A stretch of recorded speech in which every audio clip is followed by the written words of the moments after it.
County in southeastern Pennsylvania, central Philadelphia County in southeastern Pennsylvania, until 9 p.m. At 4:54 p.m., Doppler radar indicated thunderstorms producing heavy rain across the warned area. Between 0.5 and 1 inch of rain has fallen.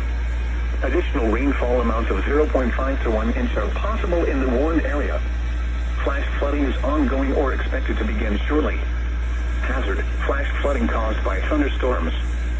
Source: radar. Impact: flooding of small creeks and streams, urban areas, highways, streets, and underpasses, as well as other drainage and low-lying areas. Some locations that will experience flash flooding include Philadelphia, Rockledge, Bremerton, Wissmanning, Tacony, Holmesburg, Kensington, Center City, Northeast Philadelphia, and Roxborough.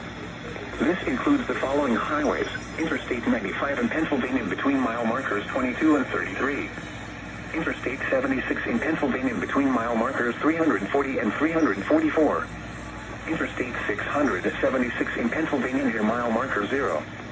Motorists should not attempt to drive around barricades or drive cars through flooded areas.